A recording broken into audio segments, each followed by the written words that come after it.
this delicious dessert in Budapest today. Damn it, no! And couldn't believe how huge it was. No. It looks like Attila the Hun cracked open the skull damn it, we of are a going lady live. Oompa Loompa. Stop doing that. Who would type that? Stop it. Who would type those Stop words? it. Stop it. We're going live. I want to be clear. I left to go grab things at something about Rob Dreher and came back to Attila the Hun cracking a skull open, and I am all Cracked for open it. the skull of a lady Oompa Loompa. Who would write those words? With the buddies. Stop. No. What's going on? Stop it. Just stop. Just you're like my 8-year-old. Just you're in the middle of your fit. You're just going off. The problem entirely is just stop. You can just stop moving your body that way. It's not required. There's nothing compelling you to do that. You're just like I gotta keep. No matter what anybody says, I gotta keep reading about Rod Dreher's newest repressed gay fantasy. But look at what he's eating. How is that not relevant to the discourse? It's not. It's never relevant. The only thing relevant to the discourse is that Rod Dreher is not eating dick and he wants to be eating dick. All right? And I think it's a goddamn crime that a man who wants to cram meat in his mouth so fucking badly is not cramming meat in his mouth. That's Christianity. That's all Christianity is. The fucking very essence of Christianity is looking at things you like to do and go, nope, that's bad for me, or nope, I'm not supposed to do that. That's it. It's all about just looking at things that are nice and going, well, that's not for me, clearly, which is wrong. He would feel a bajillion times better to just take that big warm wiener. He just wants you to suffer. Yeah. You're supposed to suffer for Jesus. That's the whole fucking point of like the fucking standard Christian doctrine. You're supposed to suffer. It's just suffer. So like everyone's like, I can't believe all these so-called Christians are acting hateful. Motherfucker, they're unhappy all the time. They're just perpetually unfucking happy because every time they see something they like, they have to go fucking beat themselves in the dick or write a fucking screed about why it's wrong. And then they're like, well, I got validated by the New York Times. You got validated because you're self-hating. Like every 2 seconds, self-hating Jews, this and that. Holy shit. Rod Dreher, put a dick in your mouth. Just let it simmer. Just let that wiener simmer. Just stick it right in the side, right here. You see where I'm pointing, fellas? Right here. You get it right around the molar. Get it right around the molar. Okay? It's going to hold your mouth open, so your jaw's going to stay open a little bit, and you get a little tongue action on there. Just get a good taste, Rod. Just give yourself 30 seconds. That's it. You don't have to let him finish. You can be like, you know what? I was wrong. You can pretend to be wrong. I'll even let you have your goddamn guilt about being happy for a few seconds. But just give yourself the raw, unadulterated pleasure of taking that guy's dick. Let's go right here with it, okay? Just do it. Do yourself a fucking favor, because then we don't have to suffer your goddamn writing career. I mean, like, you can presume that went down because all his posts are like, met a cool young guy at a hostel and shit. Like, you could presume, like... But that's the thing. It doesn't matter whether or not it actually went down. The point is, the perversion is that he has to pretend it didn't, and he has to write these screeds about why you shouldn't do it, too. And he's mad about Montero and shit. Yeah, well, that's what's perverted about it, though. You see what I'm saying? Like, a normal... Like, look at I'm going to say this with a grain of salt. Look at a normal Twitter users, right? They're just like, I'm out here sucking dick and blowing fucking pussies and blasting through back walls and lighting it up. Do you blow pussies? Is that what... I mean, I guess you can. Yeah. You can be right into the pea slit, my friend. Right into the I'm sure there's a good Kirby joke in there somewhere where you blow into a hole and inflate a person like Kirby. I'm sure you love that, don't you, Twitter? Let's talk about Kirby some more. No, we're not talking about Kirby. You wanted to talk That's right, we're not. Fuck that shit. You wanted to talk about Rod Dreher. You have opened up a can of fucking worms, my friend. You have opened up the goddamn can of worms. I didn't want to do it because I don't like Rod. I don't but either. That's not why. I don't want to do it because I have too much to goddamn say there. Rod's a fucking pervert. And the problem is, like every fucking Christian pervert, he can't just be like, yeah, I'm a fucking pervert. Me, you want to talk about Japanese porn? Here's Dan motherfucking Cohen to talk about Japanese porn. Yeah. Cenk Engels, you want to talk about anime? You got an anime pervert right there. John Sinclair, let's just keep talking about goddamn Jimi Hendrix's guitar. Michael Jordan Peterson, you want to talk video games? You want to talk video game development? There's your motherfucking pervert. He'll do it. You want to talk about manatee fucking and going off about making Dan Cohen so fucking pissed? True horror is your guy. I but can't Rod talk about that anymore. Fucking Dreyer. Legally, I can't talk about that we anymore. can't, we can't talk about the manatee. I lost the lawsuit to DD. We'll just call him DD. But I lost the lawsuit to him. Yeah, that bit, the manatee fucking bit, is now the exclusive legal intellectual property of FX Networks. So I can't use that bit anymore. But it's good. It's good that it happened. I wish them the best. The new season's just as good as it's always been, and I love the show. So I'm happy. I'm happy about it. Really. Your legal obligations are fulfilled. Good job. Yeah. Well, at least somebody's happy, because I can tell you who isn't. Rod Dreyer, because he's not taking that juicy dick in his mouth. And you know what? People will be like, that's fucking homophobic. Motherfucker, what the fuck is gay sex if it's not two fucking cishet dudes banging the shit out of each other? And you know what? For this purpose, if you're fully transitioned, guess what, motherfucker? Welcome to the club. You're going to be called a retard too. You're going to be called all sorts of names. It's going to be gay to have emotions. So join the fucking club like the rest of the cishet men. It fucking blows. Welcome aboard. We need your help. So... It's only homophobic if you act like a baby and pretend you had like a bad time afterwards. Like, as long as you don't do that, it's not homophobic. Yeah, get on That's in what there. I heard. Trans fellas, you're with us now. Guess what? You're taking that dick in the mouth. You're just a gay man. You're just like Rod Dreyer. You know what the difference is? You're not a disgusting pervert because you're like, oh, yeah, I suck the dick. Yeah. You're a disgusting pervert because you choose to be. You go, guys. Yeah, you're out there doing the real perversion, which is awesome. He's doing this fucking awful Christian perversion that pays millions of dollars. It's a perversion of the perversion. Yeah, it's really honestly, perverted. It makes the perversion rude and wrong, and that's bullshit. Honestly, that's what you got to do. You got to keep innovating and just doing more and more complicated shit all the time. If you want to fuck over people like that British pervert Blanchard that's trying to put everything in the DSM, you got to make him too much work. You gotta keep going to the next level. Really, Well, that's how you do it. I'll show you next level. Maybe not that level. Oh, I'll show you, buddy. It's the level between my taint and my balls. That's the next level for these. Oh, I knew what it was. Yeah, you did. Yeah, you did. It's a very insensitive joke. We call it the HR corner here. It's a very insensitive joke about the taint. Like, what if you lost your taint? In like a military. Are you really trying to tell me I'm doing a taint ableism right now? Yes, because some people, like, if you're riding in an armored vehicle and you go over an IED and, you don't have a taint anymore, you only have balls and then asshole just right next to each other, it's very offensive and hurtful to me when I was trying to serve my country, kill brown children, and get free health insurance. It's very hurtful to me. In that specific order. Well, I'll take whichever order. I mean, you get all three things. You get to steal valor and pretend that you're your grandpa that stormed a beach in Normandy. You get to shoot the brown children, and they pay for your health insurance. You get all three things. It doesn't matter what order you get them in. You don't even really have to get any of the. You can just shoot into a sandy desert and be like, I got one, and they'll take your word for it. Like, they're not gonna count how many brown children they shot. I mean, Jesus Christ. Yeah. What do you think they're gonna do with that? I mean, that's they just take it for granted, that they got enough. They think there's a limitless supply of those brown children. I mean, they all have a copy of Camp of the Saints on their desk, and that's what it says. That's what it says. That thing, man. Stuff like that thing and Turner Diaries and stuff like. Sometimes, like, I'll be like, I'm going to go back for one of these things because I want to do, like, some Trump whisperer shit, and I want to, like, try to get in their heads and, like, try to understand the chuds more and shit. But as I've been saying more and more lately, there's no reason to, man. There's no reason to. They're not. Jan 6th was their wad. They blew their wad on Jan 6th. And the trucker thing in Canada is, like, a weaker, like, more played-out version of that. Yeah. And even that was a joke-ass clown show. These fuckers are only something to be scared of when, it's their dads in charge or it's their uncles in charge. But now that it's them, they're worse at it than they've ever been.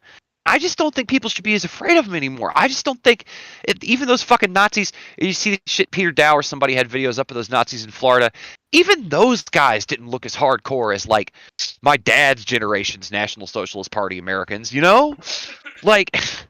You know what?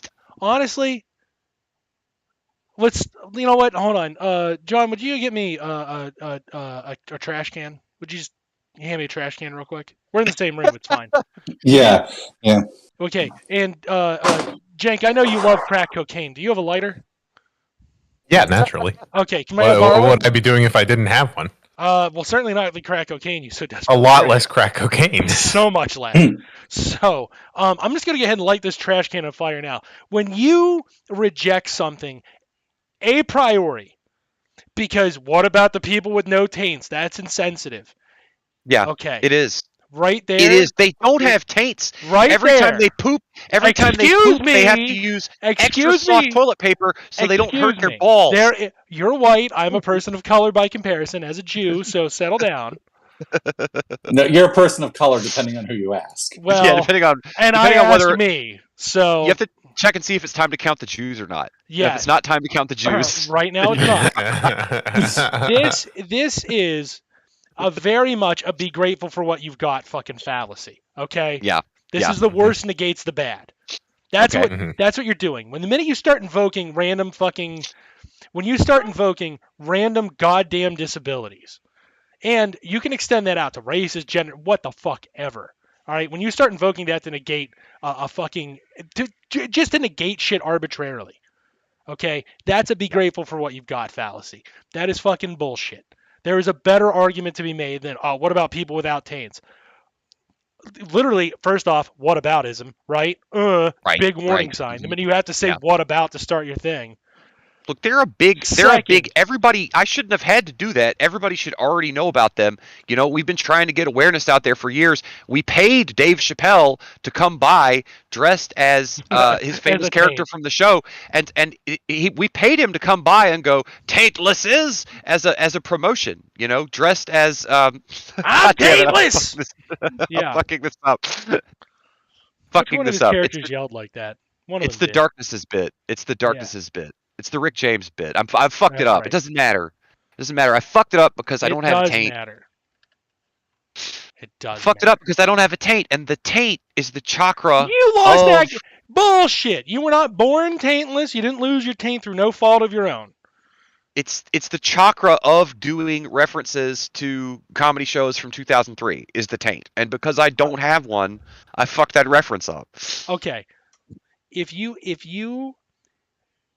obtained your disability because you were committing sexual assault against a manatee, I'm going to go out on a limb here and say that maybe you don't speak for the community.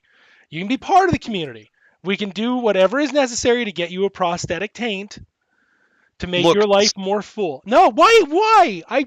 Look, salt dick is not a disability, okay? It's actually fine to have salt dick. It doesn't bother human women, and you always get it because you can't put them in a freshwater pool. You have to put the manatee in a saltwater pool. Fuck, I'm gonna get sued. I can't do the manatee bit. Fuck. Mm-hmm. Yeah. See, you're walking dick first into the manatee bit, my friend, and that's exactly, by the way, that's exactly how you lost that fucking taint, isn't it? Salt dick first for visibility. Visibility for salt dick. Yeah. Well, you know what? Okay. You can certainly be part of the community. Maybe you don't speak for all of us, is all I'm saying. Maybe you don't speak for the rest of us.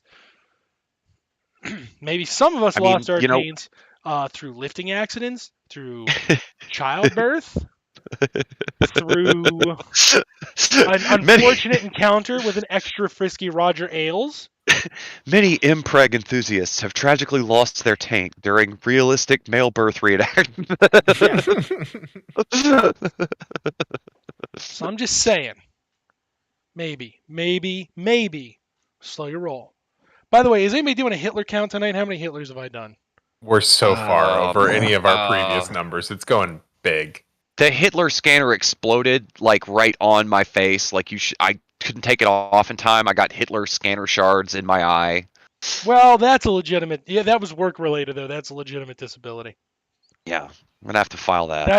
That was not caused by you trying to have sex with a very beautiful sea creature. So. I mean, you know, I don't know. I don't want to get sued. I don't want to get sued. Before we really get into it, I didn't realize you were stealing Danny DeVito's bit. I thought you were stealing Sexual Lobster's bit. Well, we did the bit when I was at the beach on assignment. We did a bit, everybody. It's a bit. The manatee fucking thing is made up. Everybody, it's pretend. Oh, it's real. But we did that as a very funny bit. That's just it's real pretend. Do you definitely know when not it started something that being happened. irony and started being real? It's when you put your dick in the manatee. That's when. Well, you know, interestingly enough, that's when the line was crossed, my friend. Allegedly, I was at the beach cutting deals with the governor, Mr. McMaster. It's not alleged. It's in a court. They've said you're guilty. So like, let's not. And then when a great television show that everybody loves, like 2 years later, when they came back on the air after a long hiatus, the first episode of the new season had a manatee fucking joke. Is actually the way that if that's actually the order of events that happen. But I cede that intellectual property to the much more talented and much beloved by the left community, Mr. Danny DeVito. All right, I get it. You want to fuck Danny DeVito. Stop simping. I freely give the manatee fucking bit to him. And any remuneration that he wishes to extend me would be further proof of his generosity, which is already well established by his outspoken leftism. All right, so anyway, John, what's the topic for tonight? And that's called a segue in acting. The smooth segue. That was a very smooth segue. So, one thing we've been throwing around group chat a good bit has been the topic of fatness that's going around. If it's, it's always going around. Yeah, it's always going around, and there's fatnesses. Like basically every side has like kind of a shitty take on it. I would say. Fatness Everdeen. Yeah, no, it is kind of astounding how like every side has like some either misunderstanding about it or like is like just patently like shitty about it in some capacity. They do all seem to start going out fine, and then somewhere along the line, it just freight trains away. Yeah, the that goddamn trolley rears its ugly head, and somehow they make the third decision, which is the worst. Let's just wreck everything. Yeah, and Dan and I were arguing about this for. I mean, we've argued on and off about this for. Like I think like a month or two, just 4 in terms years, of just like if we're gonna be real. Yeah, I mean, in terms of like just how long has this been in group chat? Like a long time, but like it kind of all like culminated recently, especially this week, because I've been doing a decent bit of research on it, and not only that, but I've been doing the research on it, and on Twitter, there's a good number of people who are one-to-one conflating it with eugenics. Like, just saying it's eugenics straight up, and like, the history's slightly more complicated than that. It actually was appropriated by eugenicists. We'll get into that. But, this is kind of a broad topic. So, I guess, the thing that struck me the most about this topic was, how almost everybody, in fact, just every side, cannot stop making correlative arguments. Like, that is the one thing about it that is kind of fascinating, is that, like, many sides act as if their argument is one-to-one causal, and they just aren't, like, at all. So I think that's the most interesting aspect about it. But where do you want to start? Because it's there's a lot we can talk about here. Listen, as you know, I have done zero research, as I'm paid not to do, and have spent most of my time doing crack with Cenk Angles. Okay, so I sincerely apologize for my actions. They won't happen again. Oh wait, am I not on trial yet? You're not on trial now. Oh, okay. There are. What I'll do is I'll begin pseudo monologuing. You guys interject, and we'll see where it goes. Because I have done a decent bit of research on it, and as far as I'm concerned, there are like two aspects to this that are interesting, which is like, how do you measure if somebody is obese? Like, as in, what does obese even mean? And why is being obese bad? And I guess it's three things. So it's like, what is being obese? Why is it bad? and how would you undo being obese? Well, I think we're gonna stop right there. We're gonna answer those questions definitively. Okay. We're gonna go. We're all gonna put on our phrenology caps. I would like to begin my phrenology. There are a lot of calipers in this assessment. story for what it's like. Literally, actually, lots of calipers. It's pretty much all calipers. My phrenology cap doesn't fit right. There is my skull isn't shaped right, and I'm gonna need skull surgery, or no women will ever want me. Yeah. Yeah, you definitely need that. You definitely do. I'm gonna go with the secondary question there. Mm-hmm. I'm gonna go with obesity has a negative connotation because there are correlative health effects tied to what is commonly viewed as obesity. I would like to go a step farther and semi-agree with you and semi-disagree. Obesity. That is the least helpful sentence I think I've ever heard you say. Obesity is defined as definitively wrong because it is a representation of the former masters. It is a representation of the heavyset fucking monarchs. Mm-hmm. The rejection of the monarchs in part involves rejecting everything that they are. So you can form the counter dialectic, right? So if they're all obese, you have to view obese as sin, right? If you're going to take their religion from them, you're going to have to view what they're doing as sin. So they just get blanket ascribed gluttony, and that trope has perpetuated on. I'm not buying this one. I'm gonna go with a variant on that though that I think you'll like better. How do you feel about that? All right, hit me. All right, so I'm gonna go with correlative to what you're saying, but not directly related. Obesity is viewed. I think a better take on what you're trying to say there is obesity is viewed negative because we as a society generally view negatively those with less capital.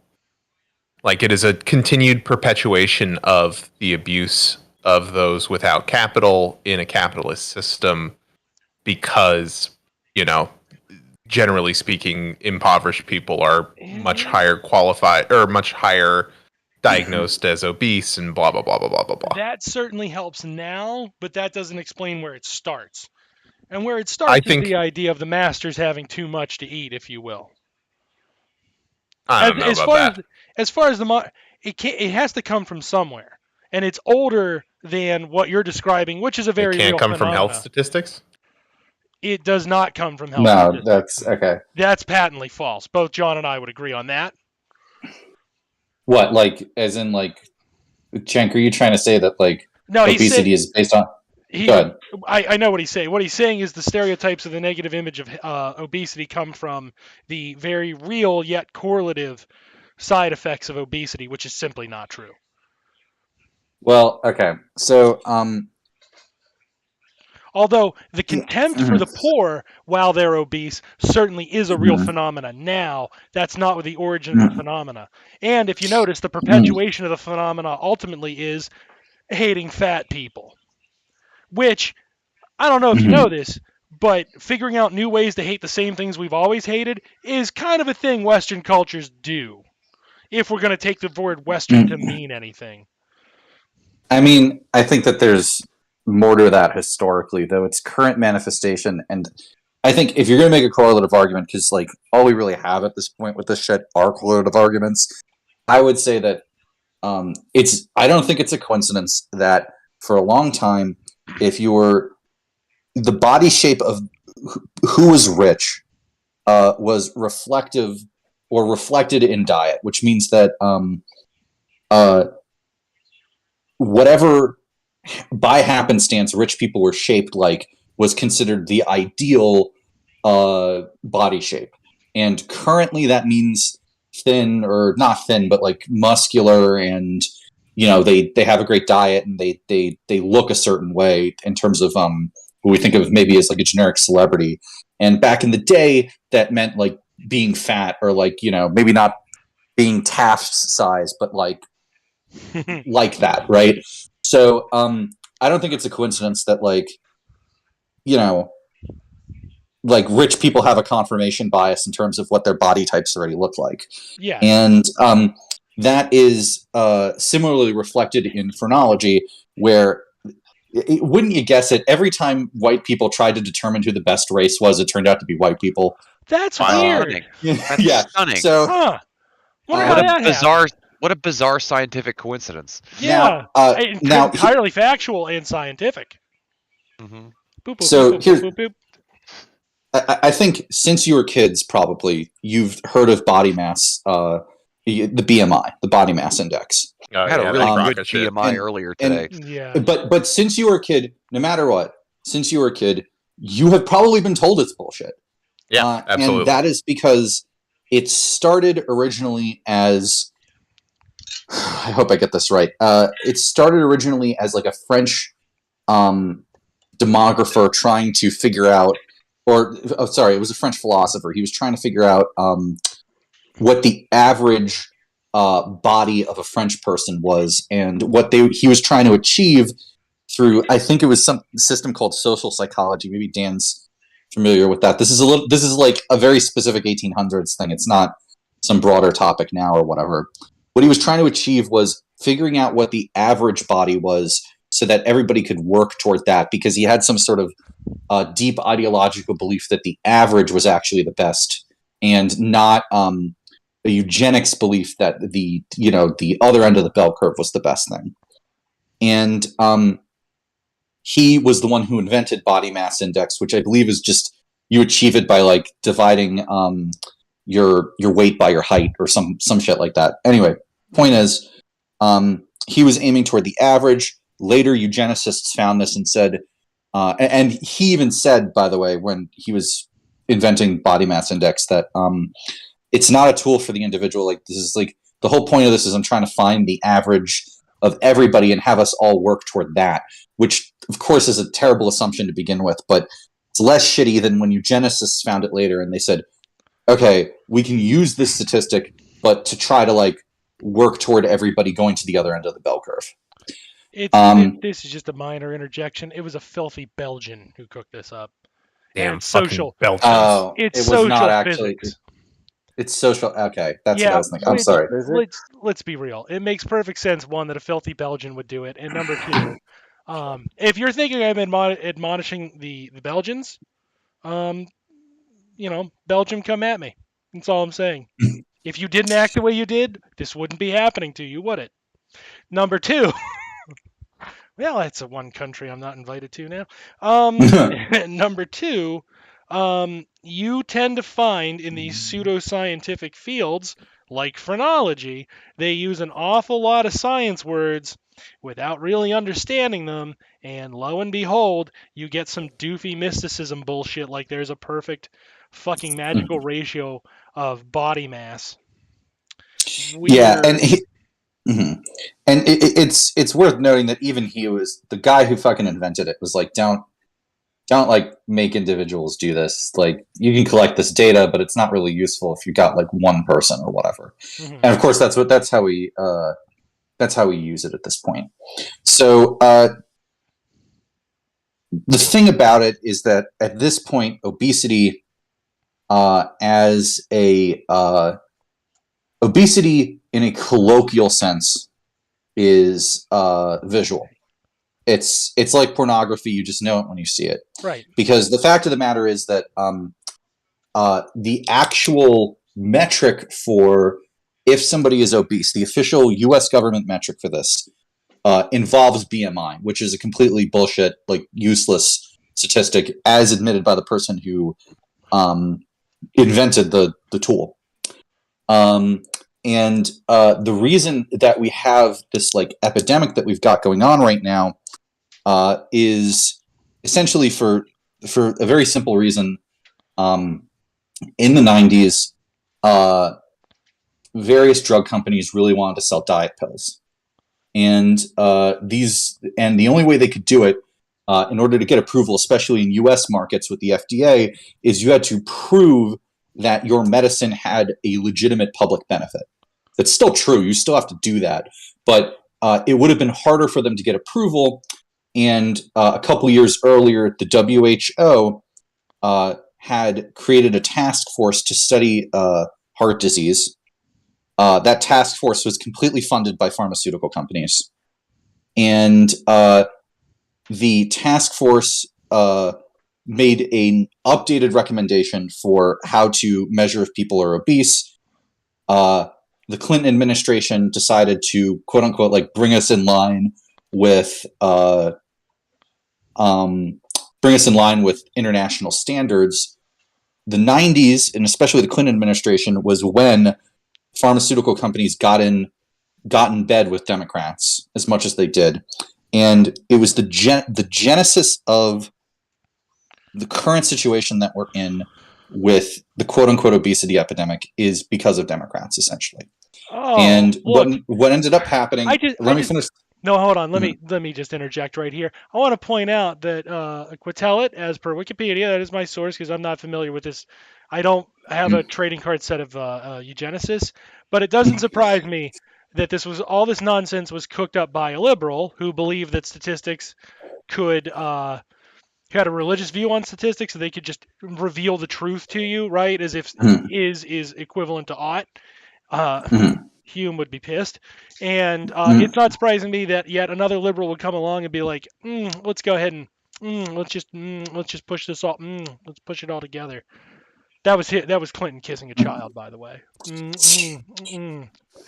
So what ends up happening, specifically to allow for these diet drugs to be massively prescribed and, importantly, of course, paid for by health insurance. 100%, absolutely. Was the National Health Institute had to basically the National Health Institute had to redefine what it meant to be obese, so that it was considered a serious health concern, so that the FDA could approve these drugs and so that insurance could pay for it. And in 1998, CNN wrote this article that says, the beginning sentence is, millions became fat overnight, even if they didn't gain a pound. And yeah, we managed to do that overnight, in a sense, displaying how much bullshit it is. Tight. Let's see. Mm-hmm. No, I was just agreeing. Very tight move. Good job. Yeah. So, let's see. Bullshit. Out of America. So, anyways, the reason that I wanted to bring this all in is that up until the late 90s, being fat was seen as like a personal failing and was a thing people got made fun of for, but no one thought about it in terms of like, you're gonna die. Instead, it was more like you couldn't display self-control. It was kind of a poor reflection on character. But no one thought of it as like, you're going to live a shorter life because you're fat. People did not think of it that way. Now we do. And that is largely a modern introduction of this concept. It is a thing that no one has thought about this way historically, similar to Judeo-Christian values. It's a thing that we feel has always been around, but categorically has not, and was an invention of a particular political force in the 80s, in that case, or the 90s, in the case of fatness. Yeah. Let's very, very briefly, side note, bust that myth. How are they going to be these ancient Judeo-Christian values when one of the first premises is that, but really you guys killed Jesus and we're mad at you permanently for it? It takes, there's obviously layers more you could do to actually debunk it, but the central premise is so fucking stupid. To engage the debate is to validate the stupidity. Reject that as prima facie. There's no such fucking thing until the fucking holy rollers come along. Yeah. So, let's see. There's not much else to mention just about the historic implications of it, other than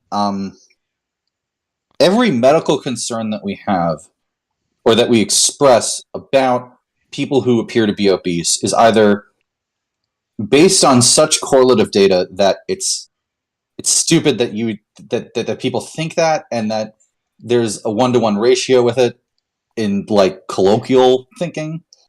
It's either that or it's just people updating their old ability to like make fun of fat people and turning it into like concern trolling.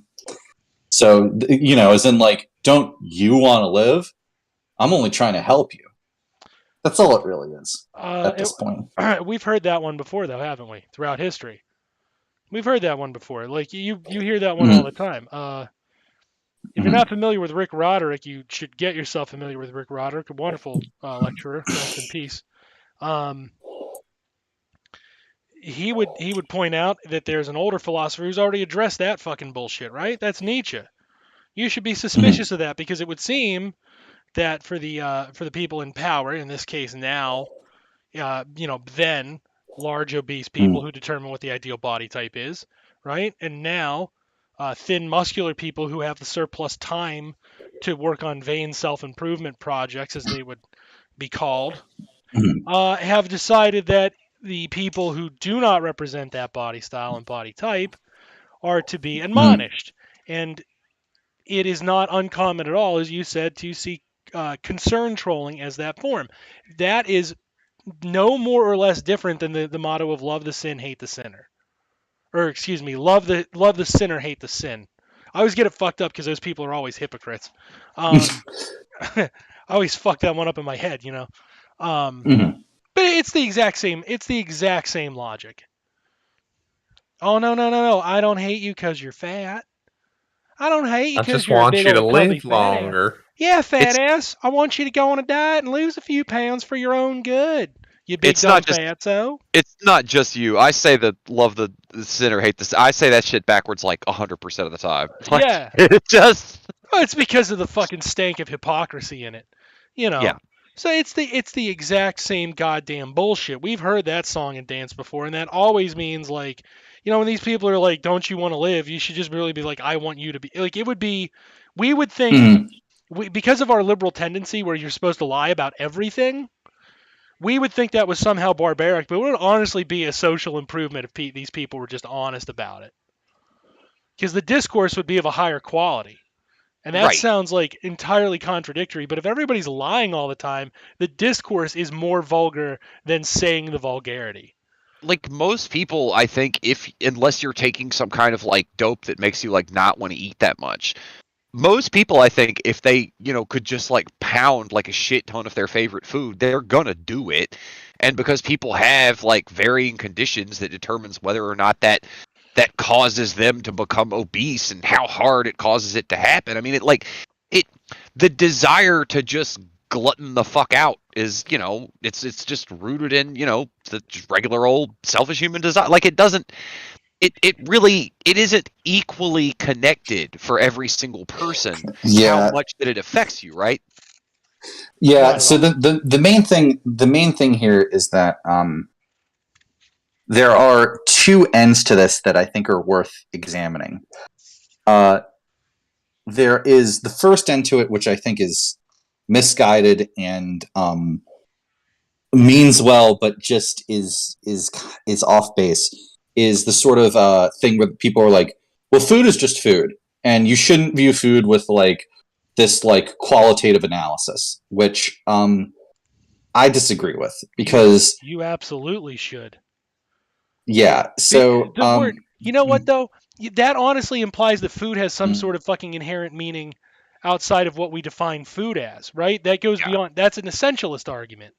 That's what that is. So essentially, like, you're just supposed to know what food is, but if you don't make a distinction between the apple and between the fucking formaldehyde-ridden fucking horse pop that a libertarian sold you on the side of a corner. Yeah. If you're not willing to make that distinction, then there's nothing that isn't food. And I can tell you, in a very real sense, there are a lot of chemicals you shouldn't drink. You should not drink ammonia. Don't drink bleach. Don't do it. It's not food. Yeah. So, like, let's fucking be real. There's no essentialist nature of what food is. You can cram anything in your holes. I've seen your Twitter accounts, assholes. I know you do. Like, so they don't even fucking make a proper distinction. Like, okay, everybody is so fucking broke that Bree what's her face posts that picture of her being like, who says food can't be fun? And she's leaning down over some kind of $200 a plate horse shit at some nice restaurant, and it's like this big it's a fucking straight gob of fucking expensive ass caviar sitting on top of a fucking leaf. Okay? And then somebody was like, what is she eating? And somebody goes, it's a berry. Motherfucker, it's not a berry, it's a gob of straight fucking beluga caviar that they hauled a fucking fish the size of a goddamn dinosaur out of a fucking river and made him live on a fucking farm and fed him special fucking fish food so that he would shit eggs, fucking 1,000 million eggs a fucking day, so they could cut him open and pile the shit up in a fucking container and sell it for thousands of fucking dollars for a rich fucking ass to eat it one time and take a dumb Instagram picture with it one fucking time. It's ludicrous excess. And somebody was willing to believe that it was a single fucking blackberry. Like, they don't even... That's true being inclusive there, because he said that the male fish was giving birth to the eggs. Oh, yeah. So we gotta make sure that, we're as inclusive as possible on that stuff. That's one anti-Hitler, folks. They can't do that yet. They can't do that yet. Elon Musk is working on that. From the board, please. All right. Yeah, take a point off the board for once. We finally fucking did it. We did it. We did it, everyone. Yeah, they can't do that yet, though. Like, Elon Musk is trying to make it so that male belugas can also produce caviar, but like we found out that he was just chopping the tops of their heads off and it wasn't working for like 5 years. No, but like really, I want to really, like, if you distinguish, there's no such thing as bad food, right? And this sounds like shallow and fucking pedantic because we quote unquote all know what food is. Right. Right? Like, what I want you to do then, if you really believe that, just feed your dog bleach. Do an experiment. You can do this experiment. Anybody with a pet can do a fucking experiment where they just give the dog bleach, because there's no such thing. I gotta check. No. I gotta check if the Twitch stream is okay. It's up. All right. We thank you. Mr. Bezos. Thank you. We love you. Calm down. There's an obvious experiment. Now, most normal people will not do that. And if you do that experiment, if you run that experiment, I guarantee you, 110% that's not an experiment. of the fucking time. Yes, that's not an experiment. You know it's definitely not an experiment. It is an experiment. I'm not letting you say it is. It absolutely is an experiment. I'm sorry you don't know what an experiment is. You have a height. Let me walk. See, this is the problem with you assholes. I gotta walk you through basic shit, and then you talk down to me. Don't talk like that. You don't get talked down too, and then you don't get me pissed off all the time. We have a hypothesis that there's no such thing as bad food, right? That's the hypothesis, because that's the nature of the argument. You're making an assertion. Now we need to do something to test that theory. Obviously, we can't test it on ourselves, because if we happen to be wrong about our hypotheses, we are going to die. So instead, we can find another thing that also has to eat food, and we can test our hypothesis very simply by feeding it bleach. Now, if it dies from consuming bleach, spoiler alert, people, I guarantee you I know the answer is it will. Not only have we wound up killing one dog, but we have definitively proven not all things are edible, and not all things are food, and not all food is good. Whatever the fuck good is supposed to mean. Here, I'm going to take it as something we can digest and gain nourishment from to move our bodies another day. And if I take good food by that definition, I can assure you that bleach, it is not that. Legally speaking, if you try this, if you decide to fucking pull a flat earther and try this motherfucker, I'm not responsible for your dead dog, dipshit. I told you not to. My cohorts are so worried about you dipshits doing it, if you hear this, MAGA. They're so worried about you dumbos doing it. Literally, that's who I'm worried about too, MAGA. Yeah. They're going to be like, they're going to kill all their fucking liberal, dogs. I'll show him. Yeah, prove it, dipshits. Why are you worried about them? Because legally, it's because it's their dogs. It's entirely legal. It is entirely legal. It's not the dog's fault. I'll tell you what, though, if they taught their dogs to be racist, spoiler alert, they almost certainly did. Okay. Yeah. That's sad, but there's no like, oh, that's a cute doggo who just hates every fucking colored person who walks through the fucking neighborhood. That's not a part of that dog. That's some part of that. some part of that is on dogs. It is super easy to make a dog racist. Like That's true. If Dogs are dogs. if you're an animal, that it's easier to make you racist than it is to make you not take a dump on the floor. Like that's not, that's kind of on you at that point. You know what? I'm not going into my anti-dog screeds right now. Just understand, I'm a cat man. Yeah. I like a thinking animal. Yeah. I am a dog man, and I think dogs are thinking animals. Yeah, what they think is, what does master like? Huh? They're just. No, I was just following they're orders. derpy. They are derpy. They're little cute derps, but derps nonetheless. I thought I was like a wolf man, but then I googled like what was going on with that, and You're like more of a twink man. There was a lot of stuff that I'm not prepared to deal with, like in the wolf man community. Like I'm not that good at tying knots. Like I can't even hardly get my shoelaces tied. So I'm not. That's a deep cut. If you're laughing at that right now, never. I know what you're talking. I know what you're talking. Deep cut. If you're laughing at that right now, never listen to the show again, and do not DM me, fucking sicko. Actually, I take that back. If you're laughing at that right now, you absolutely DM him all the time. DM me so I can DM him and watch the show. You're now our favorite fan. I don't need 10 gigs of those pictures. I already have enough. Oh, bet, my friend. Bet. Bet you don't. So yeah, John, I'm sorry. I just want to take a little side path to the notion of busting this notion of good and bad food. There absolutely is good and bad food. These aren't moral fucking judgments, asshole. These are a measurement. Yeah. These are a colloquial measurement of the ability to keep you alive. So then we move into a better argument, which is that you shouldn't make qualitative assessments of food, but what you should do, excuse me, let me rephrase this. What is not okay to do is to make moral judgments on food that people eat. Right. And I up to a point I agree.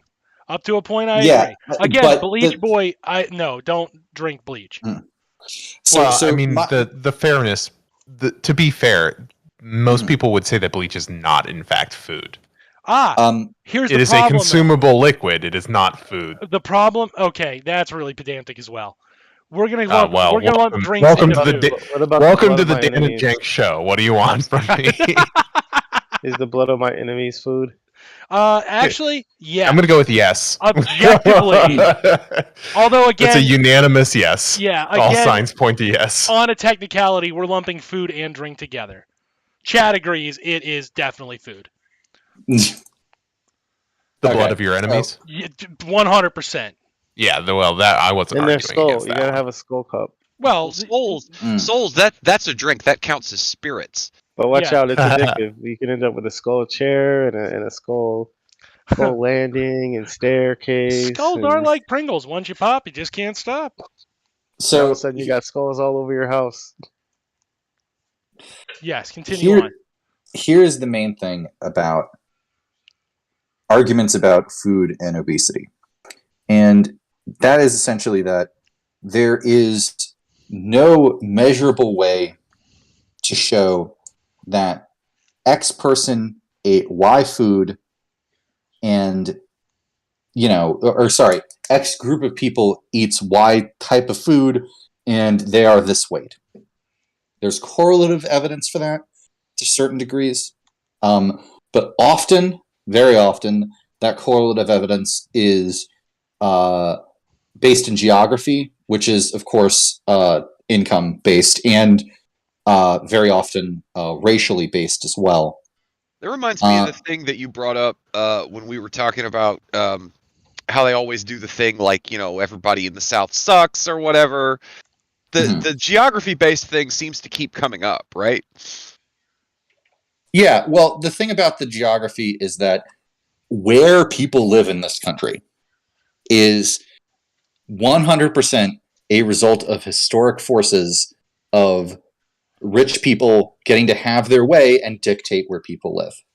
Yeah. So it is no surprise that heart disease is heavily correlated, including, by the way, loss of limbs, cancer, all sorts of other diseases or maladies that happen to people, very, very heavily geographically correlated.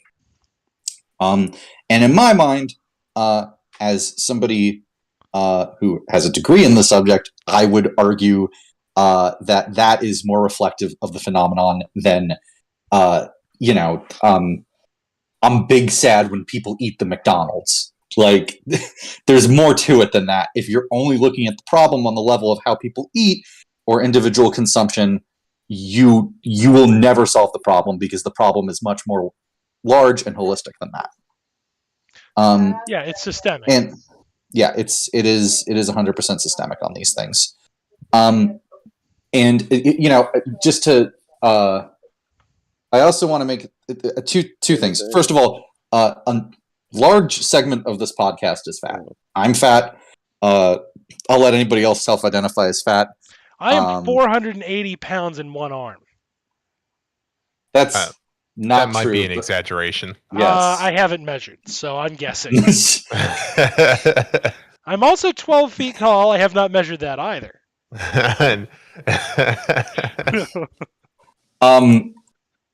Yeah. No, anyway, but for real, I'm a fat ass, and I prefer being called a fat ass. So that's not self-hatred. I enjoy it.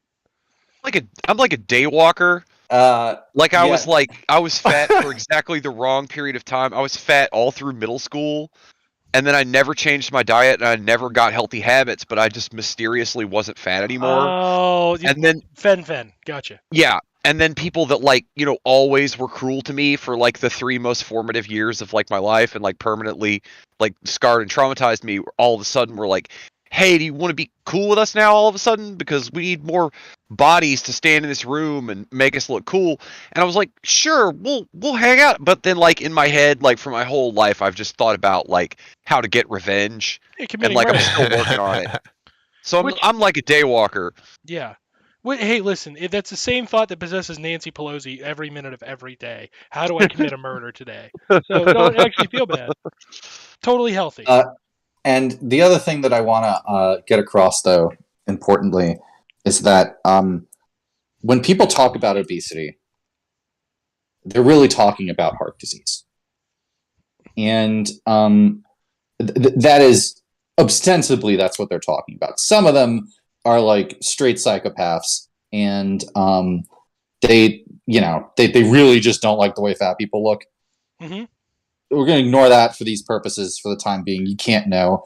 What people are talking about is they're talking about heart disease.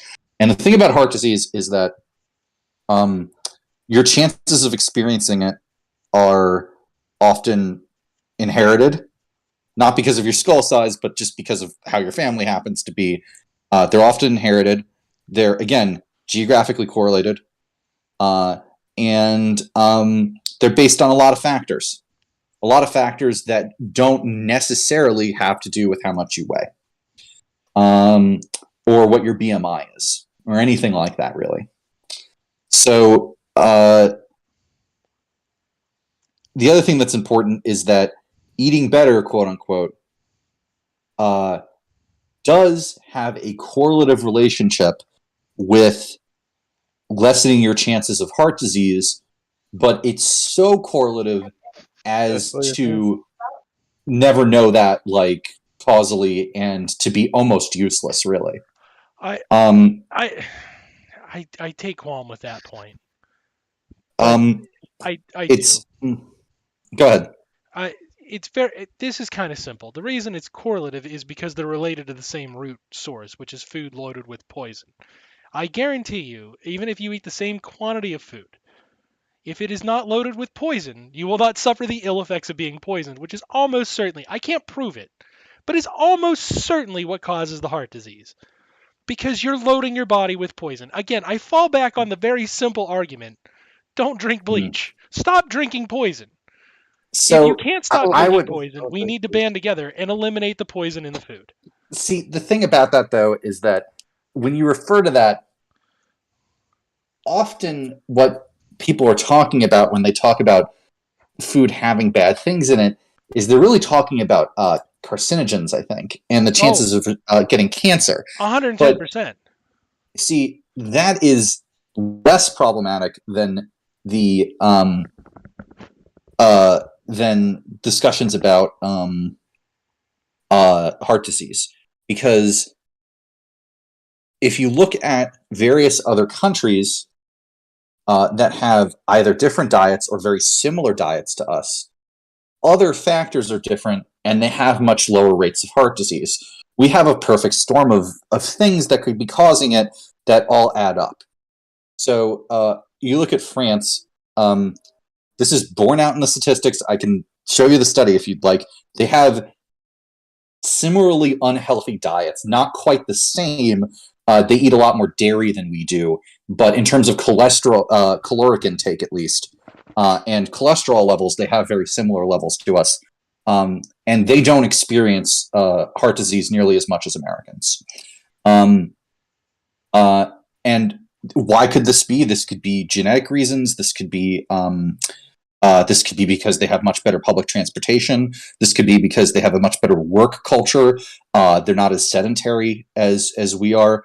There's a lot of things that are not just in this case, they eat similar stuff, but it's magically they're healthier and they don't have nearly as much heart disease. Those motherfuckers do kind of radiate a kind of vitality. Like there's a lot of European companies that have big factories down here. Entirely dead inside. Something's up, man. Something's up. There's a lot of European companies that have these big factories down here, and the French-owned ones. French people will come here to stay. German people will come here to stay, because they got to run the shit. But if you look at the French and the German people, the French people are like, they always look like, if one's walking by, well, I know because they'll be wearing the jacket of whatever company it is. Like I know which ones it is because I've worked at these places. But the French guy comes walking up, and the French lady, and you're like, if it was an American, this motherfucker would be like 35. But they're not. They're 65. And they always look like they just got done cycling and they're going to a tennis match. Like they just do. Like I don't know if they have that much activity in their life, but they're just bouncing around all the time. I think the sedentary lifestyle, I think, might be a big part of it, like you say.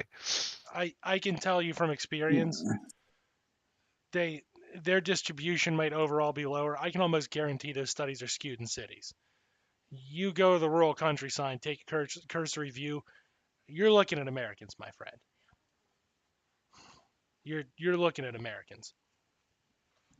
Yeah, but their heart disease levels are lower. You're talking about heart disease. I thought we were still on the weight part. We're on heart disease. That's right. Never mind. Yeah. No. This is what's important No, here. they're rural areas. Also, it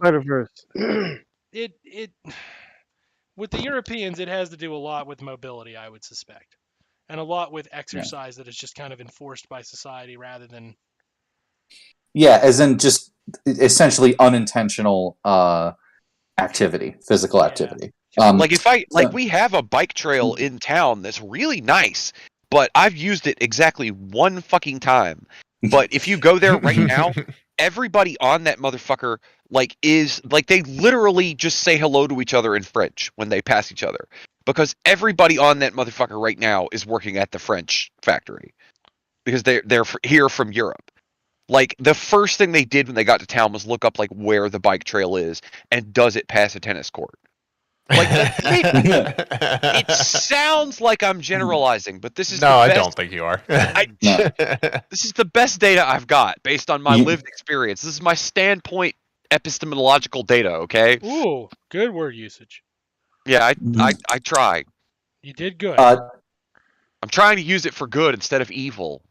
That's good. Chat, that's the only time that will ever happen. You should write. It's great words. They are good words. Chat, forgive me for only just seeing this now, but you are correct. That whole issue of walkability is absolutely a very large factor here. There's another. So again, we're talking about heart disease here, and we're not really talking about weight or how people look. But the thing about it is that non-coincidentally, when people say they're talking about heart disease, they really are just talking about how you look. Instead of actually really genuinely caring about heart disease as a problem in this country. And the fact of the matter is that the things people complain about very frequently in terms of healthcare are well, look at how much fat people are costing us in health insurance premiums every year. And the fact of the matter is that actually addressing that problem, would of course involve going to a nationalized health system that would be cheaper, but that's neither here nor there. Yeah, you need to, of course. If you assumed our current system and you wanted to like improve death rates with heart disease, you would do things like fund public transportation. You would do things like stop subsidizing corn as much as we do. There would be any number of ways that you would address this holistically that are antithetical to profit. Yeah. So none of that's happening. That's right. That's why it's out of question in the U.S. It's antithetical to profit. How much? Okay, what kind of Venn diagram action? And maybe this is unrelated. Maybe this is a tangent. I don't know. How much Venn diagram action do you think is going on here between, like, the people that do the concern trolling type stuff that sounds like concern trolling, where they're like, oh, I don't want you to die of heart disease, or whether it's compassionate like that, or whether it's conservative, like you're overburdening the healthcare system. Like, how much overlap do you think it is? Because to me, I believe that when I see that post from some, lib dude that has like 20K on Twitter, and then I also see like a post from 4chan or Reddit or something that some guy like, fat people grow, look at this fat hot. To me, that's the same guy posting on two accounts. Like, to me, the Venn diagram is almost a circle. Like, I'm not sure if there's really that many people that are in one group or the other group. I think it's maybe a lot of the same people that in different places at different times on different accounts. You know what? I'm with it. Like, no. I hear you. I think they're probably more right than people would like to admit. Right, it just feels that way to me, that this isn't really two categories of people or two approaches. It just feels like that everybody that thinks about it and talks about it all the time is making both kinds of posts. Whether they're making them on their main, where they're like, buy my book, and I really care about you because I love you so much, and stop making my healthcare expensive, you asshole, even though I love you. And then also they are, Pepe Cowbuster 420 or whatever, who is also posting, the exact same sentiment, but like in a different tone on another location. Like, what do you think? Do you think that's true or not? Do I? How much of a circle is that Venn diagram? It's more circle than it probably should be. I would argue it's not a circle in the way you're conceiving the circle. Yeah. So as you've described the circle, I would say it's almost non-existent. Mm-hmm. But I don't know why we tend to forget this in debates, but the discourse is number one dominated by liberals and anti-liberals, right? Right. That's it. If liberals are the ruling power, then the anti-liberals are almost always dialectically in opposition to their opinion, but in a reactionary way, right? Right. So the predominant form of liberalism right now is supportive of the lean and fit type, right? Yeah. So liberalism is embedded heavily with that notion of Christian love. I'm doing this for your own good, right? Like on the surface, we're doing a fat acceptance thing, but what we really want is to build a big fancy gym franchise in your town, right? And make you skinny while we are simultaneously also making money off of junk food stocks and making you fat again. Right. Right.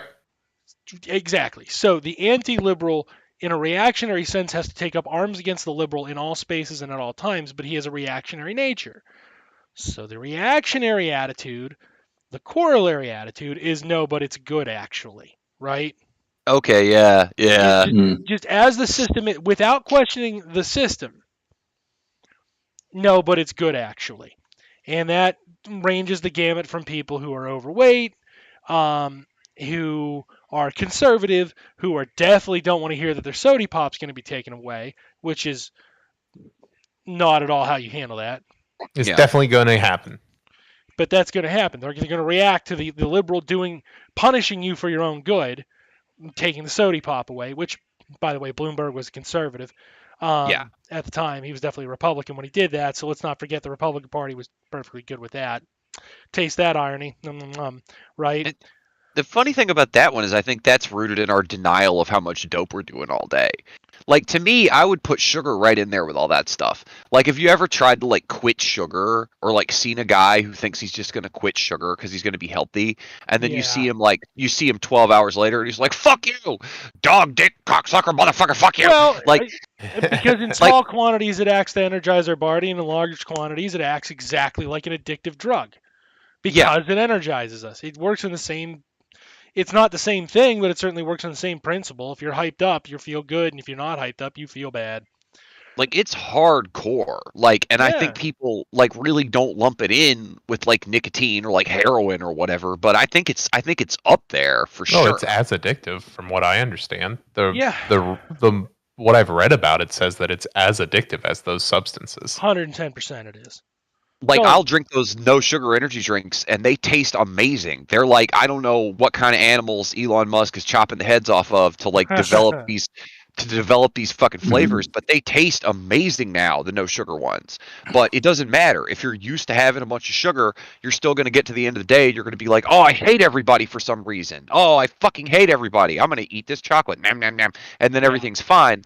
Like, I would put it further up there than I think people are willing to admit about how much dope we actually do. Yeah, as it turns out, just because you can shove something in your body, maybe you shouldn't shove, especially not large quantities of it into your body. Again, ammonia is bad. That's objectively true. It's bad for you. So, and as an aside to that, like, Jank brought up an objection, right? Jank brought up actually a valid objection because people would make this objection.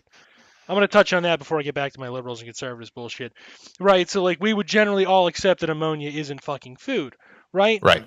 But the objection to that is if you unilaterally say all food is good, right?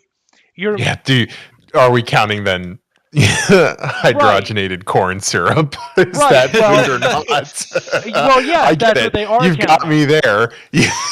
well, that is, but the objection you're making is something that they would say, right? Yeah, absolutely. So, all right, let's take it a step further. Then let's start thinking about those food additives, which by definition then are part of food and by definition are good. Well, those clearly aren't good for you, right? And they'll say, what's the term we use right now? They're linked to heart disease. It's pretty fucking obvious that's the culprit. Like, when you boil this shit down, when you start looking at factors, right? When you start looking at the summation of culprits, because I don't really believe in the silver bullet theory ever, or the lone gunman, right? Right. It's probably a little bit of both. Yeah, if you're consuming poison all day in the air through smog, you're consuming poison passively just by walking around in the fucking grass because of all the pesticides, and then you're eating a bunch of poison food with pesticides with a bunch of fucking hydrogenated corn syrup in it. Yeah, you're getting a lot of fucking poison. Like, all of us... Your liver can only process so much. Please stop. Right. And that's going to do damage. I fully admit I can't prove that, but even if I'm wrong, whatever that poison does to the body that's negative would still clearly be an improvement to your health. It's to the point now where any appeal that liberalism makes to, like, tracking stuff and, like, paying attention to what goes into you, like, it falls on deaf ears so often. Like, okay, it's the last one that I worked in, like one of these factories, it was completely inundated with paint fumes at all times. Right. And it was still, COVID times when I worked there. I worked there, for all of last year. And they were constantly saying shit like, look, we need to know if you're coming down with COVID. If you experience any of these symptoms, you got to tell us. I got to stop because we're going off on a tangent and we're losing the point again. So. Oh, okay. Yeah, and I agree there. Like, I do think. You know what I was going to say anyway. That if you looked at it right, all of the... Yeah, we know. Yeah. How we know where the this fuck goes. are you supposed to know what's wrong with you anyway? Yeah. It's everything. The problem then becomes if you can admit, like, the minute you stop making the distinction that some things... Okay, and they would say, like, well, if you make a dividing line, these things are food, these things aren't food, right? That's an arbitrary distinction if you're letting non-food items into the food. Mm-hmm. So when I make the hyperbolic claim, which I am accused of being hyperbolic, and I don't refute that accusation at all, but if you make that accusation, the hyperbolic response is still a valid response. Why not drink fucking ammonia then? Why is it off the list? You would put something equivalent to ammonia into your food and digest it. Would you eat an apple full of ammonia? I'm The huffing answer paint is fumes no. all day. I'm huffing paint fumes all day just to work here. Of course, I'm going to bang 8 Red Bulls. Who gives a fuck? Yeah, but that's the critical, the critical line there is then if you wouldn't put the ammonia in, why not? Oh, And the minute you say, well, because that would cause you harm. Well, these other things inside of your food also cause you harm. So we can make as a systemic argument that regardless of profit, fuck that. We shouldn't be eating that. Nobody should be eating that too. That's not to ban the sody pop. That's to ban the poison. Yeah. So again, this is one of those things where you talk about ingesting poison, right? Okay. So yeah, to why what not end, hemlock? No. So what is the thing you're trying to prevent? Cancer? Heart disease? Like you're trying to prevent an outcome, right? They're going to unilaterally say yes to whatever you propose because it's a lie. So what do you mean? I'm sorry. Because whatever they would say to whatever you would say, what are you trying to prevent? Heart disease? If you start giving them an option, they will clomb to it immediately because they're lying. Yeah. They're acting dishonestly. They're not. The problem is they're not wrong that if you're healthy or if you're exercising. You just are because your body can move, because you feel good enough that your body can move. You're already in a healthier state that you feel you can get your ass up and do it. That's why exercise stories like always start with like you stop eating poison, right? You stop eating the poison food. I started eating nothing but chicken, rice, and broccoli. Yeah. Then when I felt good enough, I started working out. Like they always start like that. But they always talk about it like exercise, like you have to start it immediately. You physically can't. And they know that. That's to keep you fucking down when you fucking fall on your face. They know that. And when I say they, people who profit off of that fucking culture. Yeah. So yeah, without a doubt. Here's what is important. If you are trying to prevent these negative outcomes, and you try to do so by changing what people eat, and that's the only way you approach it, then you will not achieve. There is no study that shows that you will achieve those outcomes. There's no causal study that shows that. And our tendency to think about food first when it comes to these kind of things is a result of cultural norms that have, frankly, it strikes me a lot as being like similar to what's talked about in capitalist realism, that we can't imagine the outcome being different, we can't imagine solving those problems without changing literal consumption by people. And it is literally about people's consumptive habits instead of a macro problem. Now, that is not to say that a result of this is probably something that has to do with how much we subsidize corn. And that we've got to do something about that has to be achieved. And there go the streams. Are we down? Oh, we just attacked the corn lobby. We are down, folks. Oh my god! Oh my god! That owns. Are we still recording on backup? So we. You know what's funny? It didn't. God. It didn't. But you guys believed me. You guys. Yeah, I was going to say so I have the quickly. thing up. I don't think we're down. Yeah. I wouldn't have been shocked if I would not have been shocked AI. I wouldn't have been shocked if the strongest, most sensitive AI was just the corn slurry defender. The corn conspiracy begins. Naturally, it would be that, right? It would have if to we could sit here and say yes, oh god, it's a motherfucking corn conspiracy. So yeah, again, just to wrap up the point. You want to prevent these negative outcomes, and the only way you address it is through food. You're not going to get there. And our tendency to make food be the thing that we talk about in relation to weight, make that be the first thing that we think of when we think of people's weight, instead of, for example, public transportation. Access to free public health care. No, let's use. And we're down again, folks. So, here's the thing. You know what would really help your health? If you could go to the place where you're supposed to help your health for free. That would help a lot. And we're down. Guys, you are just excellent at killing the stream tonight. You're welcome. By saying the high holy heresies. So again, here's the thing. This will be my closing point for this monologue here, I promise. When you think of heart disease, and the first thing that comes to mind is eating and what people eat. Those things have as much relation to each other, from what we can tell with data at least, as whether or not the person rides a bus to work, for example.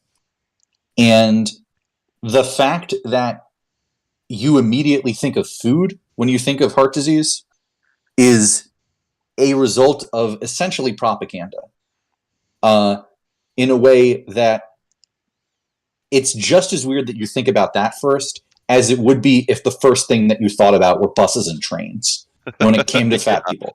Think about that for a second. Imagine a situation where you saw a fat person and you thought, oh man, he doesn't have a bus, sucks for him. No one thinks that way. No one has their fucking brain fire off in the synapses that way. But they're just as related as food. And the fact that we think about food is essentially because of propaganda, because people make money when we think of food, when it comes to that kind of thing. Yeah. So, that is the main thing that I want to communicate with that. Hungry guy, and you're like, where's this public infrastructure?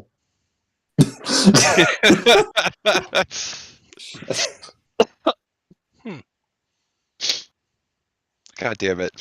So the final take on this is we do think that it is correlated, or we do think that they are related, just not solely so. And there's probably a lot of other factors involved in that. Is that the summation there? Yeah, that's specifically a lot of other factors that are like, really much more complicated and much more pertinent to address because they probably have a longer term effect on the health of multiple thousands of people in our society.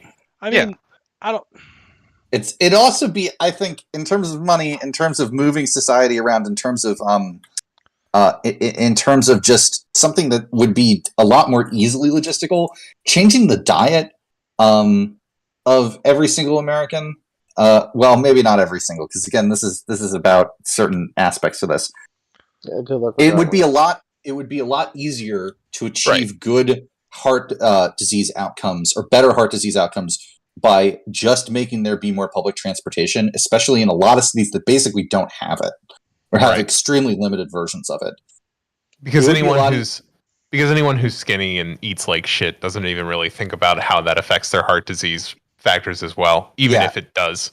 So the fact of the matter is that if we just had public transportation at the larger scale in cities where it is shitty, not necessarily New York where it's like the best, and other than I think it's like New York, Russia, and Tokyo have the best public transit systems. But anyway,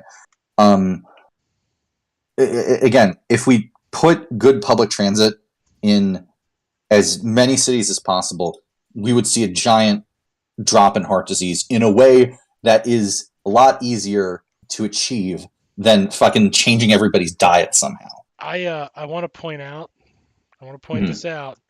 Do you know how much that would require in infrastructure spending to fix? It would be less than it would take to somehow change what most Americans eat. I mean, it would cost less than that. We can just ban poison. That does seem to be cheaper.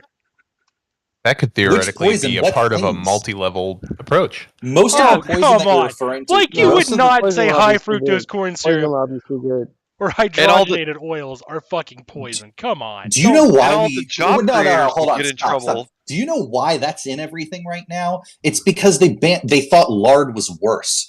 We would just replace that shit with lard. It wouldn't actually get better. And lard is not, you can't even really argue that's poison. That's natural. It really is. So too is ammonia. Yeah, so too is ammonia, my friend. So too is snake venom. Come on, friend. Categorically speaking, natural chemicals are not unilaterally good for the body. We just had this talk. Lard is technically better for you than, from what we understand about it, lard is technically better for you than vegetable oil, but it's still. I'd be willing to bet that it is. That sounds right. Especially nowadays. But here's the thing: I may just be a victim of capitalist realism, but we don't have to change people's individual consumptive habits. Maybe the market will shake things out. I don't know.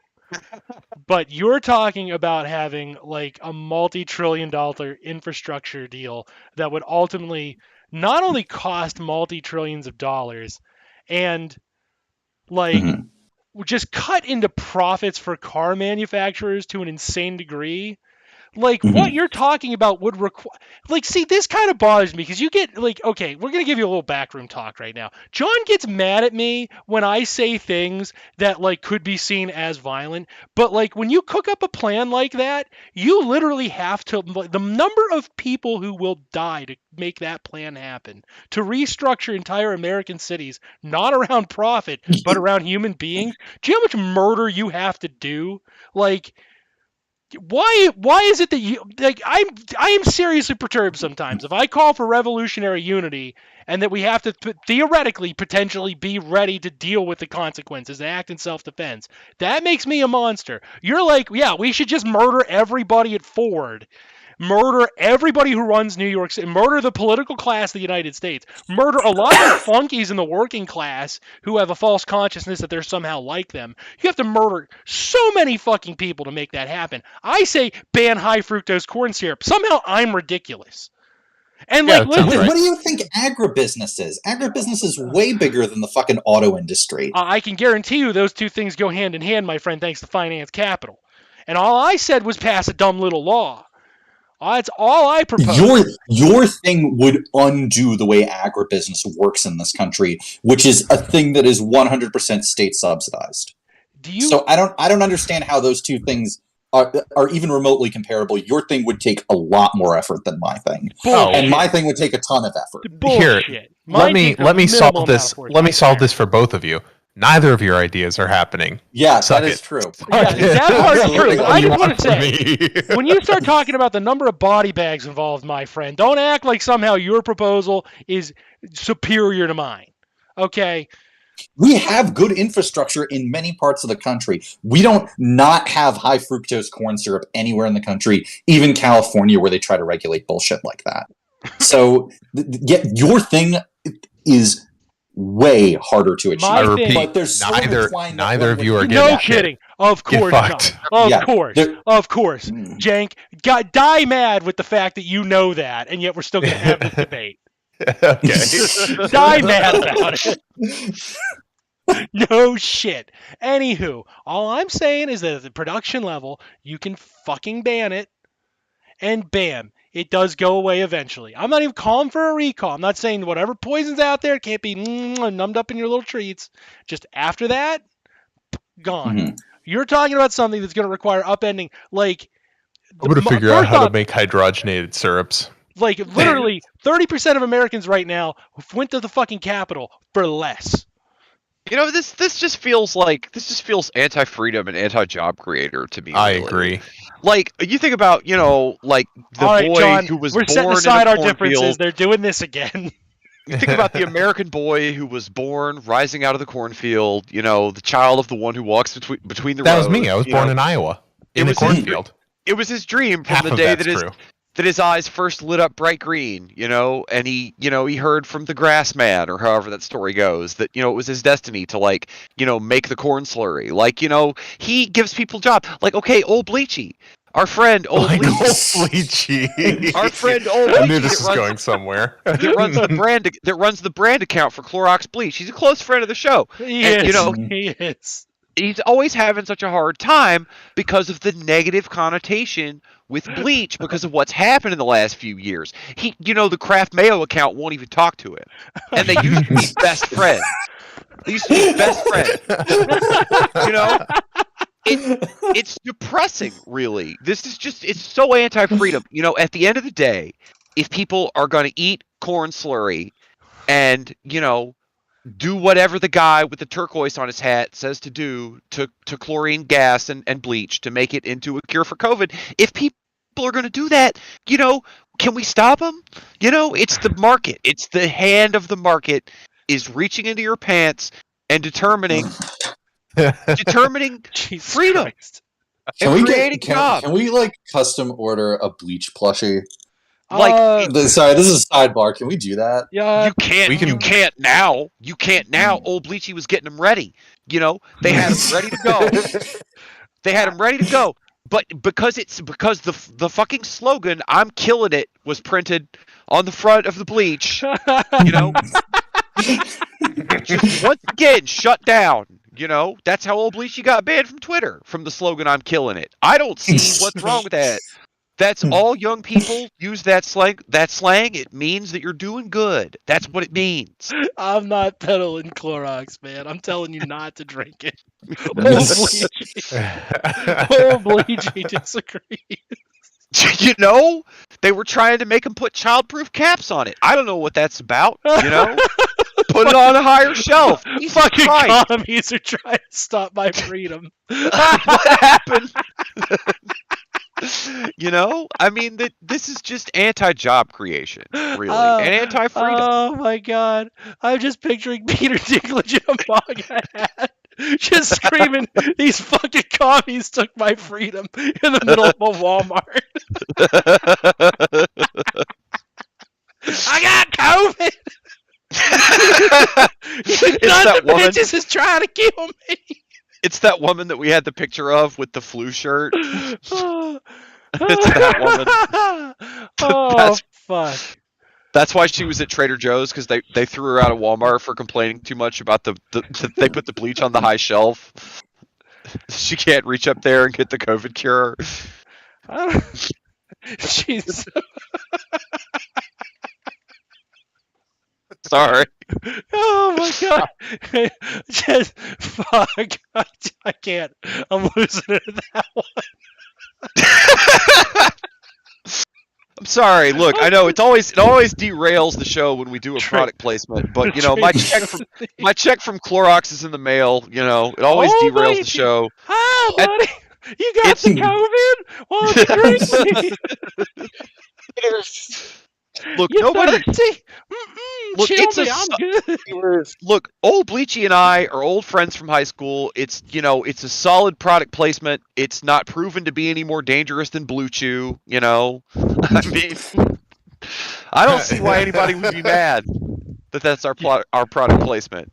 You know, who knows? I thought this was America.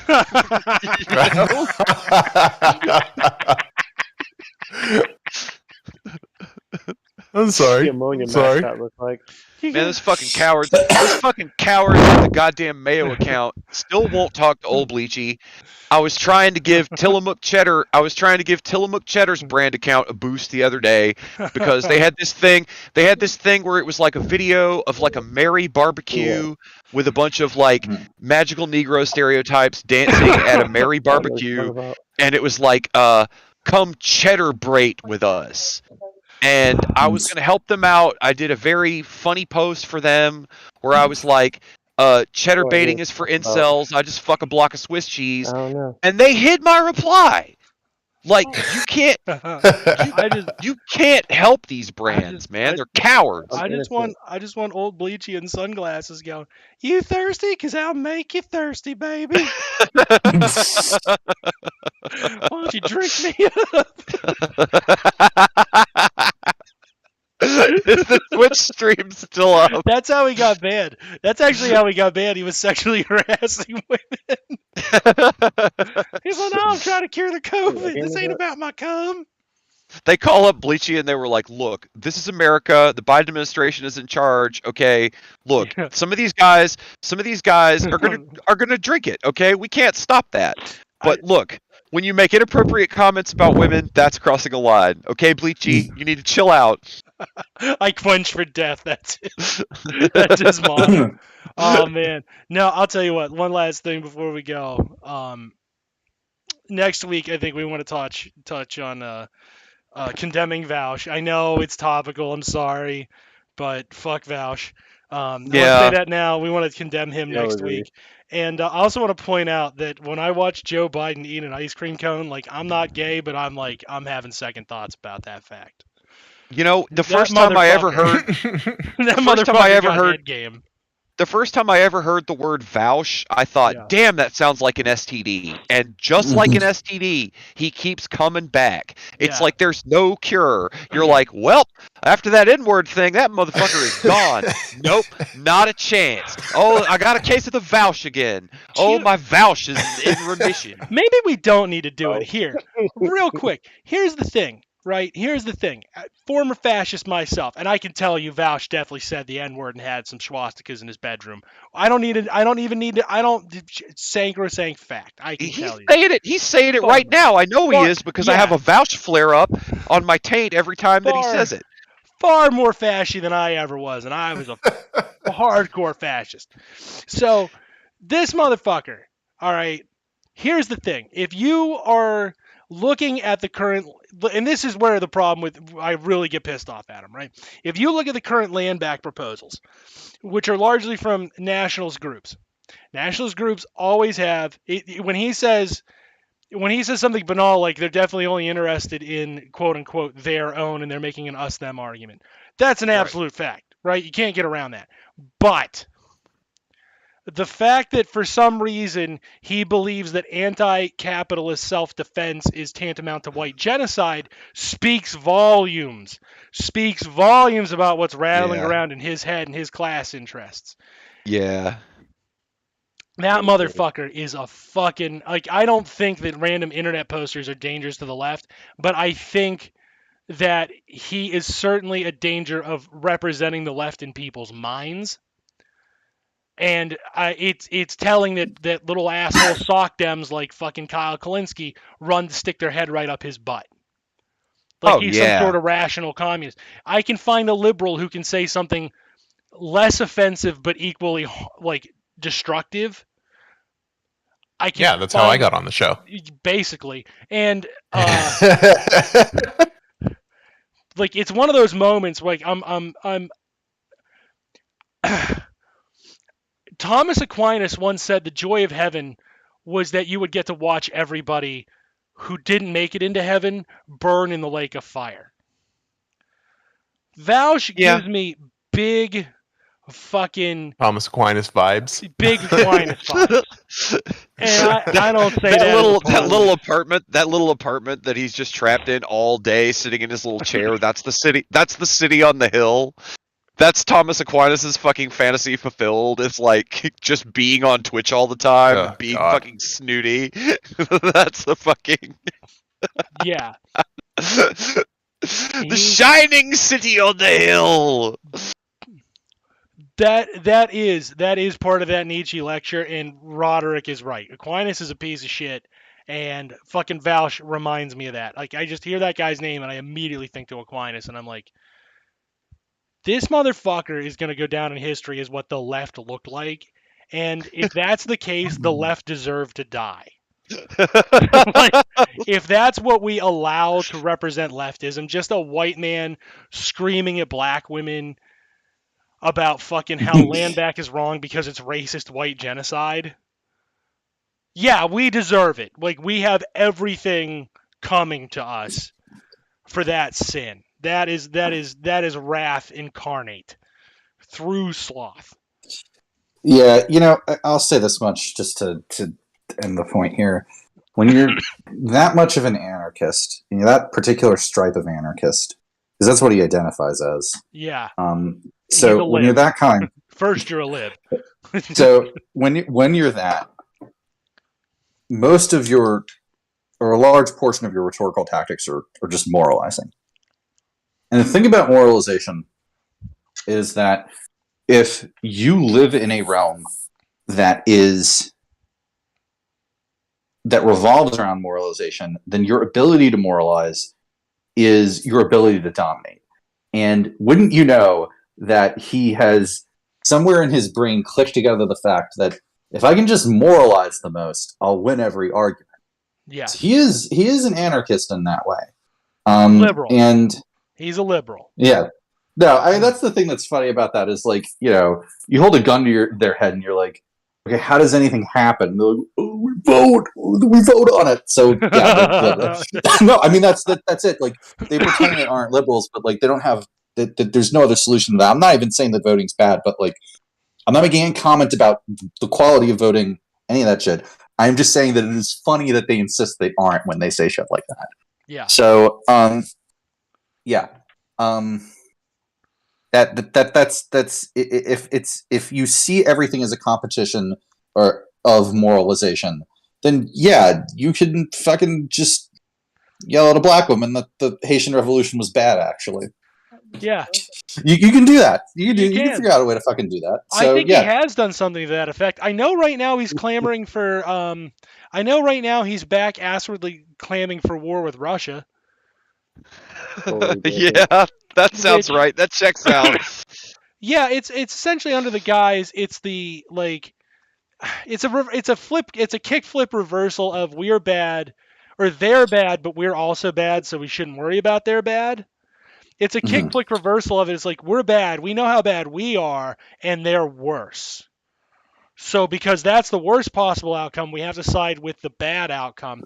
You know, a very, very big lesser of two evils vibes. mm-hmm. And just like I'm like run through the train of thought, like run through it, right? If you are a good anarchist, right, and you see a fascist state attacking another fascist state and calling for military support from a third fascist state, which could, as a collateral damage, attack the workers and disadvantaged persons across all fucking societies, all entirely, and I'm not gonna fucking pull punches here, to like boost the price of oil for the House of Saud, right? Most anarchists would go, that's bad, actually. Right, we shouldn't. But like that, Unless like, you're somehow the latest mutant strain of anarchism with like lib tendencies. You're a liberal. Like, stop fucking. You know, like again, I have a lot of ideological qualms with anarchism. I have a lot of disagreements with anarchism. I will never be caught attributing to a good, proper anarchist, and I know that's a good. You know, the problem is with the Scotsman fallacy. The no true Scotsman fallacy is what if it's right though. Right? What if they're not a true Scotsman? Yeah. What if they really aren't though? Right? Were you born in Scotland? No. You ever been to Scotland? No. But I'm a true Scot. Okay. So you're an anarchist? Yeah. Do you agree with anything anarchists would normally think? No. That's suspicious. The thing that was so stupid about that debate is that, like, you know, he never really even tripled down on, like, I don't believe in states. States are bad. Nope. Like, it just became about, like... white genocide. Yeah, it just became about that in a way that, like... Well, that's just a fascist talking point. He just repeats fascism. Like, that's what libs do. Yeah. Like, yeah. No, it's just, you know, that's the thing about it that, like, I don't know. And, like, the other thing that I don't get about that discussion is he's like, you know, if he's like, if we did his thing, right? If we fucking, if we had a, you know, proper, you know, adjusted necktie sort of revolution that he's talking about, where we basically general strike our way out of it, and it's essentially peaceful. I mean, it depends. Like, if you have the absolute broadest definition of violence, then, like, the fucking, you know, sure. Like, you know, maybe it is violent in like the broadest sense because of property deprivation or whatever. But you have a peaceful revolution, right? You do what he wants, and then all the Native Americans are like, yeah, we still like want to live together for the next like 20 years. Like, what? What mechanism do you have to stop them? Why is that bad? And like, presumably any mechanism that would stop them from doing that would involve you doing a thing that's antithetical to what you believe. Copious amounts of violence. Yeah, that's the thing about it that, like, makes no sense, because if he's like, because it would just be a race war, right? That's like what he's talking about at that point. Because, like, that's the thing that doesn't make any sense about it, is if we did everything you said, and then they still wanted to live separately and, like, have a separatist society, how could you ethically stop them? Well, Yeah, like, here's the thing, right? There's no problem. There's nothing heretical or problematic with a white worker saying, yeah, 100% we back it. But when this shit's all over, because like we were on the good team, we were on you guys' team. Now when it comes to the negotiating table, like we've been wronged by capital too, so we need also to have our grievances addressed, right? That's heretical in Vauch's worldview, right? Yeah. That's not all that fucking. That's really not all that fucking problematic, because if you're going, your grievances are 100% legitimate and they all need addressed, we need to address ours too. Let's all address all of the grievances. That means disproportionate. Like, if it's truly proportional, that means every group is getting their grievances fucking addressed on a 1-to-1 basis. That actually is fucking equal. There's no problem with that. And I doubt if I propose that in some grand way to any of these supposed white genocide practitioners that they would at all want to talk about it, because they would be like, yeah, no shit, and move on. Because it's a banal fucking point. Yeah. Fauch is the one who corrupts it. With fascism, with actual fascism from the anarchist. Yeah, quote unquote. It's amazing he achieves that. And like, again, this is one of those things where like, could you really, okay, so like in that scenario, right, where they do the proper necktie revolution, if you want to call it that, however you want to, whatever you want to call it, do the general strike, you achieve that point, and a large contingent of black people are like, thank you for helping us. We'd like to all live here together for a while. Is that okay? How could you stop them? And I'm gonna get out of here, guys. All right, man. Peace. Peace. And yeah, I mean, it just, you know, it's one of those things where like the vast majority of people in that situation, overwhelming majority of people are just going to want integration anyway. So I don't know. Maybe this is like, you'd expect better than half. Yeah. Oh, yeah. Yeah. And you know, maybe people for whose culture, like their land was like very important or whatever, Native people might want to live, you know, continue living on the reservation and not have reservations be as awful as they are currently. I don't see that as being a bad thing. And like, listen, here's the other thing about this too. You know, one of the examples that he continuously uses is South Africa, right? Because there's a white minority population there, and he constantly like, "What are you going to do about that? What are you going to do about that? How are they going to handle it? I don't know. What's the best option for them?" It was like, I don't fucking know, man, but it's not really any of my business, is it? Like, well, I don't have it. I can give you a definitive answer to that specific question. Let them fucking negotiate it out on fair footing. That's it. That's what you do. Because I guarantee you that if I were to poll the disadvantaged citizens in that country, I would get a gamut of fucking opinions from, yes, kill the bastards, to we're taking back our fucking fair share, motherfucker, to probably some cucks. Because you're fucking talking about how many fucking millions of people. So when they make these broad sweeping fucking claims, like, you know, we don't know, but the problem is like the alternative to it is what, you know, I'm waving my arms right now. We live here. Is that great? No. So why not try the new thing? The other thing too is that the funniest thing about that is that he uses South Africa as the example, famously the place where the black communists won, and then there weren't really pogroms. So like it's kind of, why would you say that? Because how much do you distrust them? It's weird that you fall back on fascist talking points all the time, Vauch, and yet we're supposed to believe you're an anarchist. It's like, white people. White people are fascists in the streets and cuckolds in the sheets. I've said it before, and I'll say it again. All right. Then, you know what? I think that's it for me for tonight. That's a great ending. That's a good one to end on. None of us are going to say anything better than that. That's for damn sure. We'll deal with our persistent Vauch infection next week. Maybe we'll come up with a cure. I don't know. I think that was enough. He's a fascist. Moving on. Yeah, that was pretty good. I'm going to see if we can work out a deal with old Bleachy. Yeah, I'm going to see if we can work out with a deal with old Bleachy, because maybe bleach will cure the Vauch. I don't know. Ooh, that's a joke. That's a joke in Minecraft. Definitely a joke, especially on this platform.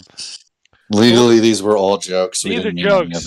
These are jokes. When do you want to meet up and discuss that joke further? True. How about next Friday at 10:15 Eastern? That would be a fine idea. All right. Seriously. Good night. We love you. Don't die. Good night. Bye, everybody. Bleach. Don't.